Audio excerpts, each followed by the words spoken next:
Hi hello नमस्कार, कसे आहात सगळे. तर आज आपण बनवणार आहोत हरभऱ्याची भाजी गावरान पद्धतीने. तर बघा 7 ते 8 लसणाच्या पाकळ्या घेतलेल्या आहेत. त्याचप्रमाणे 4 ते 5 मिरच्या घेतलेल्या आहेत. तुम्हाला तिखट ज्याप्रमाणे लागत असेल त्याप्रमाणे मिरच्यांचं प्रमाण घ्या. तर मिरचीचा ठेचा होतोय. एका साईडने आपण पॅनमध्ये थोडं तेल टाकून घेऊया आणि तेल गरम करून घेऊया. तर तेल गरम झालेलं आहे, त्यामध्ये आपण केलेला मिरची आणि लसणाचा ठेचा टाकून घेतलेला आहे आणि तो छान खमंग असा परतू द्यायचा आहे. तर तो परतत आहे तोपर्यंत आपण भाजी ही धुवून घेऊया. तर भाजी नेहमी धुवूनच घ्यायची आहे, कारण त्यामध्ये मातीचे कण वगैरे असतात. मग ते जर आपण भाजीत न धुता टाकली तर ते दाताला कचकच करत असते. तर भाजी धुवून घेतलेली आहे आणि आता आपण ती या पॅनवरती टाकून घेऊया आणि छान प्रकारे त्याला परतून घेऊया. आणि खूप छान वास येत आहे त्याचा. आता खूप मस्त झालेली आहे भाजी. आणि बघा त्यामध्ये मीठ हे थोडं घालायचं आहे. तर आपण आता त्यामध्ये थोडंसं मीठ घालून घेऊया आणि मीठ हे कमीच टाकायचं आहे, कारण ह्या भाजीला ऑलरेडी पहिलेच आंबट आणि खारट थोडीशी चव असते, म्हणून मीठ कमी घालायचं आहे. जर तुम्ही मीठ जास्त घातलं तर ते तुमची भाजी खारट होण्याची शक्यता असते, म्हणून मीठ हे थोडं कमीच वापरायचं आहे. आणि याप्रमाणे खूप छान आता परतून झालेली आहे आणि आता त्याला आपण थोडा वेळ झाकून ठेवूया. तोपर्यंत भाजी फ्राय होते.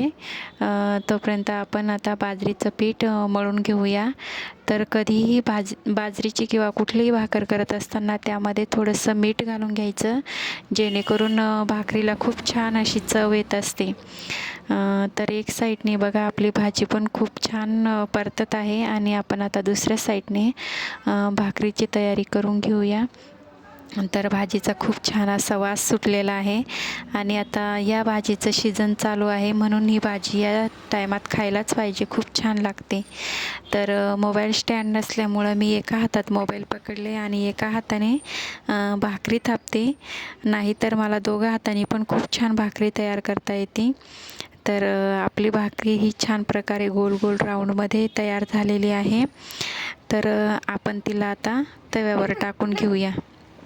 आणि कुठलीही भाकर करत असताना बाजरीची म्हणा किंवा ज्वारीची किंवा तांदळाची, तर याला वरतून पाणी लावायचं आहे, कारण पाणी हे लावावंच लागतं. पाणी नाही लावलं तर आपली भाकर ही पांढरी पडते आणि त्याला वरतून रेघा म्हणजे चिऱ्या पडलेल्या असतात.